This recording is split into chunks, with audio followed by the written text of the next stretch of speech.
हाम्रो पहाडी क्षेत्रका दुई एमपीहरूको अति जोसिला साथै धुवाधार भाषण जो उहाँहरूले पार्लिमेन्टमा दिनुभएको थियो र त्यसको मैले एउटा रियाक्सन भिडियो बनाएर ल्याएको छु र प्रथम म तपाईहरुलाई लद्दाखका एमपी श्री छिरिङ नामगेलको भाषणको रियाक्सनसित तपाईहरुलाई देखाउन गइरहेको छु। मैं जानना चाहता हूं क्या वाकई वो लद्दाख जानते हैं ये लोग? आज तक बीते 71 साल 7 डेकेड्स लद्दाख को बिल्कुल अपनाया नहीं, ठीक है, बिल्कुल फेंक के रखा वहां पे और वक्तव्य दिया इसी सदन में। वो जमीन है का टुकड़ा है जहां पे एक तिनका का घास नहीं उगते हैं। एक तिनका घास। ऐसे वक्तव्य देने वाले क्या लद्दाख को समझते हैं? क्या लद्दाख के विशेष संस्कृति को जानते हैं? क्या लद्दाख के भाषा को जानते हैं? क्या लद्दाख के रहन सहन खान पान वहां के ज्योग्राफिकल कंडीशन, क्लाइमेटिक कंडीशन, जो दुर्गम क्षेत्र है, क्या वो जानते हैं या खाली किताबें पढ़ के बोल रहे हैं? र उहाँको यति जोसिला भाषणमा उहाँले के भन्नुभएको थियो भने एक तिनकाका घाँस भी नहीं उग्ता, यो मन्तव्य उहाँले राख्नुभएको थियो। यो कुरो चाहिँ उहाँले कसरी गर्नुभएको भने त्यसताक आजभन्दा 70 साल अगाडि भन्नुभयो उहाँले। 70 साल अगाडि जुन चाहिँ सरकार थियो त्यति बेला लद्दाखको अक्साइज चीन भन्ने जग्गा चाहिँ चाइनाले अकुपाइड गर्नु खोजेको थियो र त्यति बेला संसदमा ठुलो हंगामा भएको थियो र तीन ताकका प्राइम मिनिस्टरले भन्नुभएको थियो कि त्यो लद्दाखमा केही त उम्रिँदैन, त्यो खाली हिउँ पहाडले भरेको हिउँको बरफको खानी मात्र हो र त्यसलाई हामी त्यति ध्यान नदिउँ भनेर उहाँले भन्नुभएको थियो। र त्यति बेला एउटा संसद, कांग्रेस संसदै हुनुहुन्छ, उहाँले आफ्नो टाउको टोपी खोलेर आफ्नो चिन्डे टाउको देखाउँदै भन्नुभएको थियो कि यो मेरो टाउकोमा पनि एउटा कपाल पनि उम्रिँदैन, उसो भए के मैले मेरो टाउको काटेर फ्याँकिदिनु त भन्ने खालको उहाँले प्रस्ताव राख्नुभएको थियो। मतलब यस विषयमा डिस्कस भएको थियो र त्यसैको आधार बनाएर उहाँले आज संसदमा भन्नुभएको हो। अब हामी अर्को भिडियो हाम्रो दार्जिलिङका सांसद राजु बिष्टको पनि हेरिहालौँ। हेर्नुहोस् राजु बिष्टजी। धन्यवाद मैडम, आपने मुझे इस बजट सेशन में बोलने का अनुमति दिया। दार्जिलिंग पहाड़ से आता हूँ, कुछ विशेष बातें ऐसी थी जो खास करके नॉर्थ ईस्ट या बॉर्डर के इलाके के लिए बहुत ऐसी योजनाएं थी जो आने वाले समय में उनकी दिशा और दशा को बदल के रख देगी।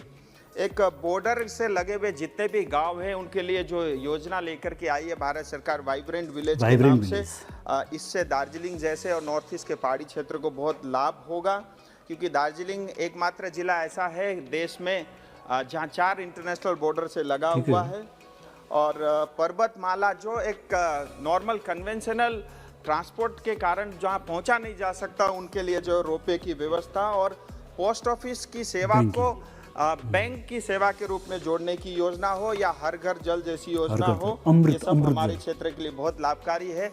एक दो विषय में जरूर रखना चाहूँगा कि हमारे क्षेत्र में रोड की बहुत सारी जो है योजनाएं अभी चल रही है। मैं वित्त मंत्री जी से निवेदन करता हूं कि ज़्यादा से ज़्यादा फंड हमारे जैसे पिछड़े हुए क्षेत्र को मिले।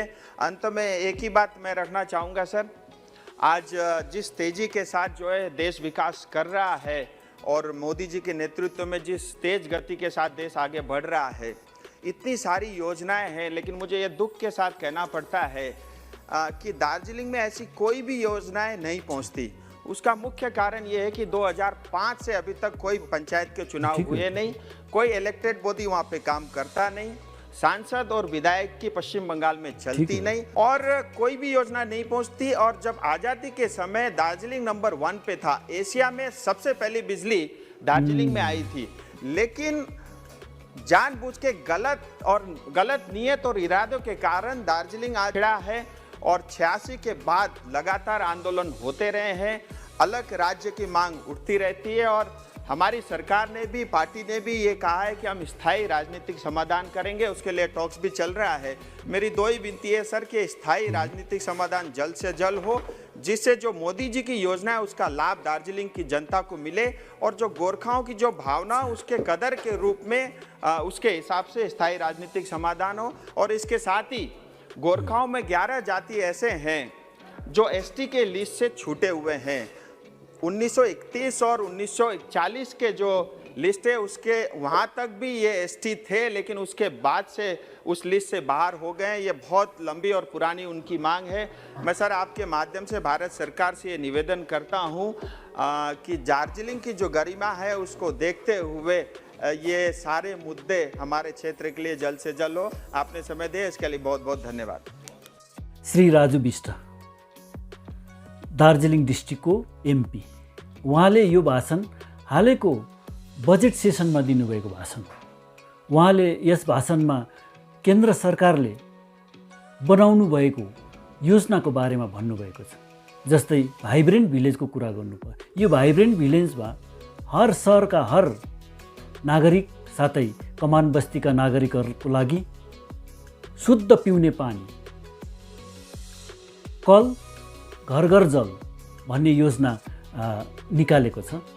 साथै सिवेजको लाइनको बन्दोबस्त, टोइलेट, बाटोघाटो यो सबै एकमुष्ट यो भाइब्रेन्ट भिलेजभित्र पर्छ र यस विषयमा उहाँले यहाँ खुलासा गर्न चाहेको हो, जो चाहिँ उहाँको भनाइअनुसार दार्जिलिङमा यसको कुनै मतलबै छैन, यसको लागै हुँदैन भन्नु खोज्नु भएको हो उहाँले। र आजको यस भिडियो तपाईँहरूलाई कस्तो लाग्यो र नेक्स्टमा पनि म तपाईँहरूलाई यस्तै भिडियोहरू ल्याएर तपाईँहरूको समक्ष राख्ने म कोसिस गर्नेछु। त्यति बेलालाई मलाई बिदा दिनुहोस्। धेरै धेरै धन्यवाद।